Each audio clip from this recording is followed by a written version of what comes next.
नमस्कार, जय हिंद साथियों। सर्ग स्टडी क्लासेस के यूट्यूब चैनल पर आपका स्वागत है। फ्रेंड्स, आज हम बात करने वाले हैं Uttar Pradesh police constable 2024 exam के बारे में। जैसा कि आप जानते हैं, यूपी पुलिस कांस्टेबल के एग्ज़ाम डेट काफ़ी नज़दीक आ चुकी है। तो साथियों, आज का हमारा टॉपिक है ये जीके जीएस का। तो साथियों, चलिए शुरुआत करते हैं बिना किसी देरी के आज के प्रश्नों की, जिसमें हमारा पहला प्रश्न आपके सामने स्क्रीन पर है। पहला प्रश्न है, 2011 की जनगणना में पुरुष और महिला साक्षरता दर को क्रमशः कितने % के रूप में दर्ज किया गया था? तो यहाँ पे हमारा साथियों सही उत्तर हो जाएगा, विकल्प दिया गया है तीसरे में 82.14% और 65.46%। तो यहाँ पे हमारा विकल्प 3 सही उत्तर हो जाएगा। अगले प्रश्न पर आते हैं। अगला प्रश्न है, भारतीय राष्ट्रीय कांग्रेस के निम्न शस्त्रों में से किसने परिषद की प्रविष्टि के प्रस्ताव की हार देखी, जिसके कारण कांग्रेस खिलाफत स्वराज पार्टी का निर्माण हुआ? तो यहाँ पे विकल्प दिया गया है 4, बेलगाम सत्र 1924, लखनऊ सत्र 1916, अहमदाबाद सत्र 1921 और गया सत्र 1922। तो यहाँ पे हमारा साथियों सही उत्तर हो जाएगा गया सत्र 1922, ये हमारा सही उत्तर हो जाएगा। निम्नलिखित में से किस देश की तटरेखा सबसे लंबी है?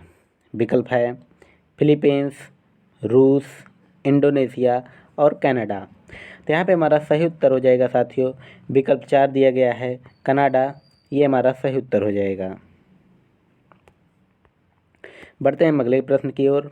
अगला प्रश्न है, पूर्वी हरियाणा और उत्तर प्रदेश की सीमा पर निम्न में से कौन सी नदी बहती है? तो यहाँ पे विकल्प दिया गया है गंगा नदी, सरस्वती नदी, घग्गन नदी और अगला विकल्प है यमुना नदी।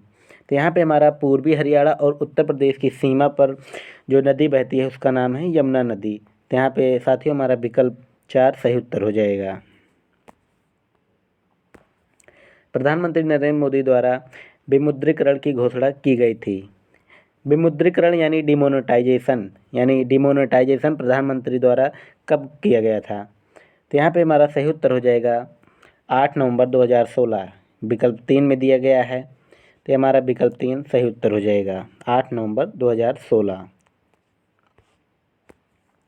निम्नलिखित में से कौन सी संयुक्त राष्ट्र की आधिकारिक भाषाएं नहीं हैं? तो विकल्प यहाँ पे 4 दिए गए हैं, अरबी, जर्मन, स्पेनिश और चीनी। तो यहाँ पे साथियों यहाँ पे पूछा गया है संयुक्त राष्ट्र की आधिकारिक भाषा नहीं है। तो यहाँ पे अरबी, ये तो भाषा उनकी है, आधिकारिक भाषा है। जर्मन, ये भी जर्मन नहीं है, यहाँ पे विकल्प क्या है, नहीं है। स्पेनिश, ये भी है।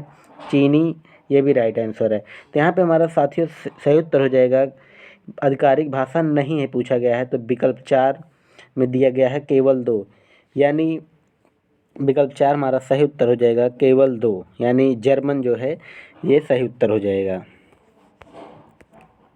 अगला प्रश्न है, उत्तर प्रदेश में बुनियादी शिक्षा प्रबंधन को पंचायती राज से जोड़ने के प्रमुख उद्देश्य क्या थे? विकल्प दिया गया है निर्णय लेने की शक्ति का विकेंद्रीकरण करना। अगला विकल्प है स्थानीय जवाबदेही स्थापित करें। विकल्प 3 है बुनियादी शिक्षा के निष्पादन और प्रबंधन के लिए स्थानीय निकायों को प्रोत्साहित करना। विकल्प 4 दिया गया है उपरोक्त सभी। तो यहाँ पे हमारा साथियों सही उत्तर हो जाएगा विकल्प 4, उपरोक्त सभी। बुनियादी शिक्षा और प्रबंधन को पंचायती राज से जोड़ने के लिए ये तीनों विकल्प ही सही उत्तर हैं, यानी तीनों विकल्प सही हैं। फ्रेंड्स, हम बढ़ते हैं अगले प्रश्न की ओर। अगला प्रश्न है, भारत की संचित निधि से निधि निकालने के लिए निम्नलिखित में से किसका अनुमोदन अनिवार्य है? भारत के राष्ट्रपति, भारत की संसद, भारत के प्रधानमंत्री, संघीय वित्त मंत्री। तो यहाँ पे हमारा साथियों सही उत्तर हो जाएगा भारत की संसद। भारत की संसद द्वारा संचित निधि से निधि निकालने के लिए अनुमोदन अनिवार्य किया गया था। तो यहाँ पे विकल्प दूसरा हमारा सही उत्तर है। उत्तर प्रदेश के कालीन उद्योग के संदर्भ में गलत विकल्प का चयन कीजिए। तो यहाँ पे विकल्प दिया गया है, भदोही और मिर्ज़ापुर उत्तर प्रदेश के प्रमुख कालीन केंद्र हैं। सही है।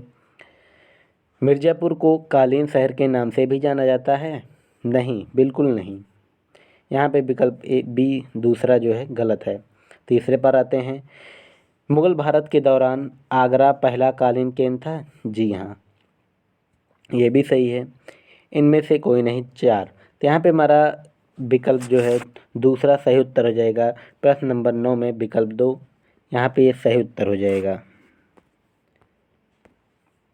निम्नलिखित में से कौन सा उत्तर प्रदेश का क्षेत्रीय संगीत नहीं है?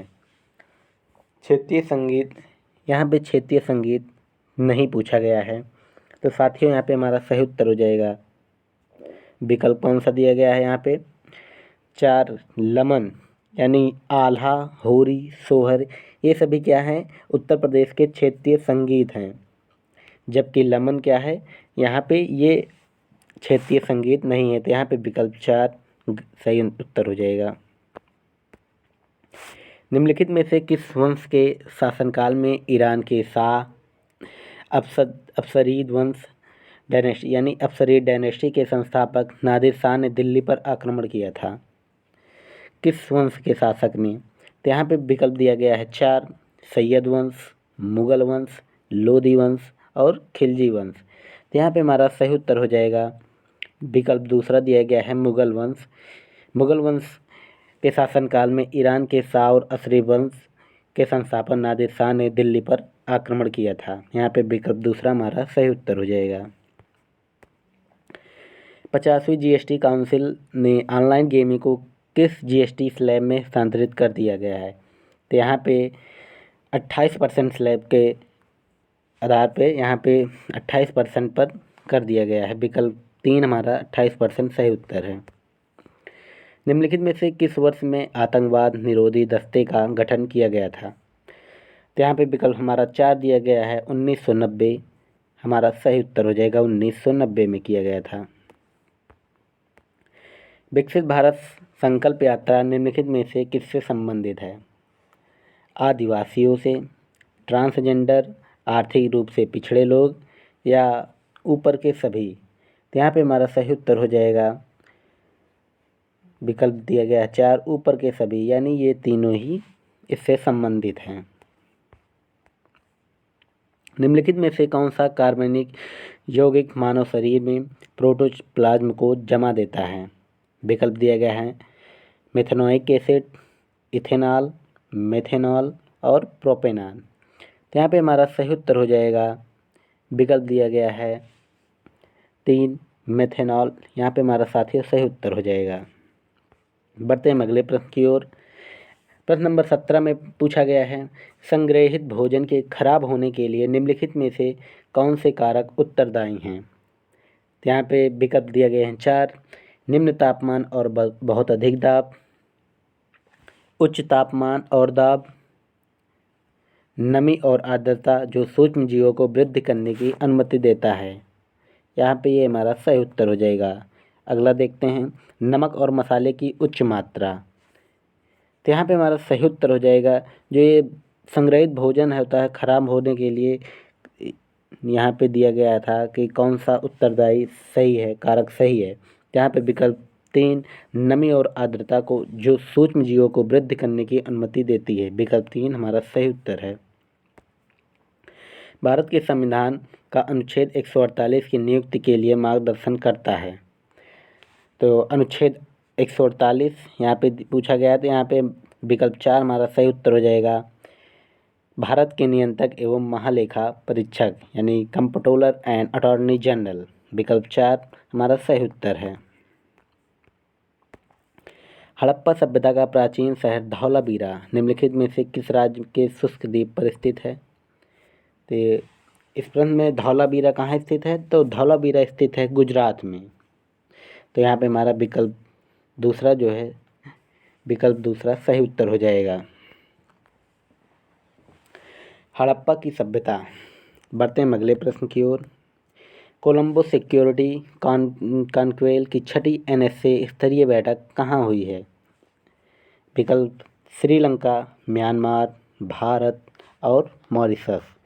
तो यहाँ पे छठी बैठक हुई थी मॉरिशस, विकल्प 4 सही उत्तर है।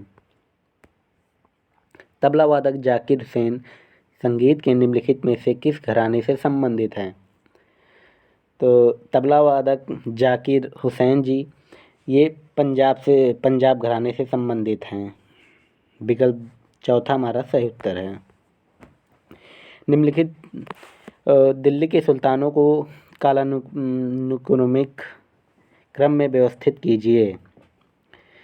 तो गयासुद्दीन बलबन, विकल्प दूसरा है खिज्र खान, तीसरा विकल्प फिरोज शाह तुगलक और चौथा विकल्प अलाउद्दीन खिलजी।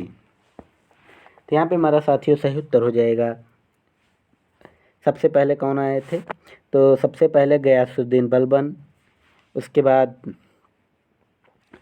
अलाउद्दीन खिलजी, फिर उसके बाद आएंगे फिरोज शाह तुगलक, खिज्र खां।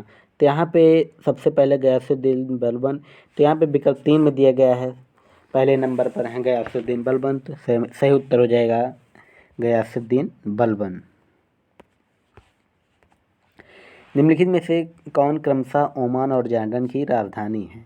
तो ओमान की राजधानी होती है मस्कट और जॉर्डन की राजधानी होती है अम्मान। तो यहाँ पे विकल्प दूसरा हमारा सही उत्तर हो जाएगा मस्कट और अम्मान। ऑक्सीकरण से बचने के लिए आलू के चिप्स को गैस में संग्रहित किया जाता है, यानी ऑक्सीडेशन करने के लिए आलू में जो चिप्स में गैस भरी जाती है उससे कौन सी गैस है? तो यहाँ पे विकल्प प्रश्न नंबर 23 में पूछा गया है, तो हमारा सही उत्तर हो जाएगा नाइट्रोजन गैस। नाइट्रोजन गैस का इस्तेमाल इसमें किया जाता है। चेंजिंग इंडिया पुस्तक के लेखक कौन है? तो चेंजिंग इंडिया पुस्तक के लेखक डॉक्टर मनमोहन सिंह जी हैं। निम्नलिखित राज्यों में से कौन से राज्य पहले दक्षिण पश्चिम मानसून से वर्षा प्राप्त करते हैं? तो हमारा सही उत्तर हो जाएगा इसमें विकल्प दूसरा, विकल्प 2 में केरल दिया गया है, केरल सही उत्तर है। उत्तर प्रदेश सरकार द्वारा संचालित वंदे मातरम योजना का संबंध किससे है? तो उत्तर प्रदेश सरकार द्वारा संचालित वंदे मातरम का संबंध महिलाओं के निःशुल्क उपचार से है, विकल्प 1 सही उत्तर है। सामग्री का वह गुण, प्रॉपर्टी या मटेरियल जिसके द्वारा इसे सीट में लुढ़काया जा सकता है उसे क्या कहते हैं? तो यहाँ पे आघातवर्धनीयता यानी मैलेबिलिटी, विकल्प 3 हमारा सही उत्तर है। विकल्प 3 में मैलेबिलिटी को कहा जाता है। जनगणना 2011 के अनुसार भारत में सर्वाधिक लिंगानुपात वाला राज्य कौन सा है? तो विकल्प दिया गया है दूसरा, केरल सही उत्तर है। 2015 में हुए भारत बांग्लादेश समझौते के अंतर्गत भारत की कुल कितनी बस्तियां यानी परिक्षेत्र बांग्लादेशी को सौंपी गई? तो यहाँ पे कुल जो है भारत बांग्लादेश समझौते में 111 बस्तियों को सौंपी गई थी। तो यहाँ पे विकल्प 1 हमारा पहला विकल्प सही उत्तर हो जाएगा 111। प्रसिद्ध रूर कोयला क्षेत्र निम्नलिखित में से किस देश में स्थित है? ग्रेट ब्रिटेन, इंग्लैंड, जर्मनी, रूस और फ्रांस। तो यहाँ पे हमारा सही उत्तर हो जाएगा कौन सा? जर्मनी हमारा सही उत्तर है। बढ़ते हैं अगले प्रश्न की ओर साथियों, की सुरक्षा के एक भारतीय नागरिक का मौलिक कर्तव्य है। तो किस चीज़ को मौलिक कर्तव्य माना गया है यहाँ पे? पवित्र ग्रंथ, बच्चे और बूढ़े, गाँव, वन्य जीव। तो यहाँ पे हमारा साथियों सही उत्तर राइट आंसर हो जाएगा वन्य जीव, राइट आंसर है। भारत में किस वन प्रकार के वृक्ष शुष्क ग्रीष्मकाल में लगभग 6 से 8 सप्ताह तक अपनी पत्तियां गिराते हैं?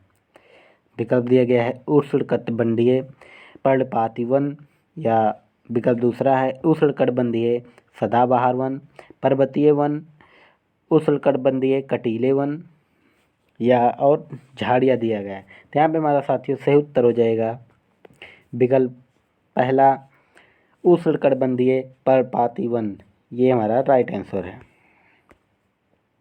निम्नलिखित में से किसका उपयोग अम्ल या क्षार का पता लगाने के लिए संकेतक के रूप में नहीं किया जाता है? यहाँ पे हमारा सही उत्तर हो जाएगा टेबल नमक सही उत्तर है।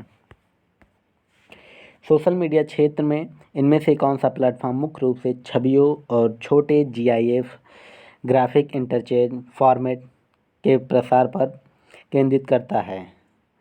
पिंटरेस्ट, ट्विटर, टम्बलर या फेसबुक? तो यहाँ पे विकल्प दिया गया है पिंटरेस्ट, ये हमारा राइट आंसर हो जाएगा। अगले प्रश्न पर आते हैं।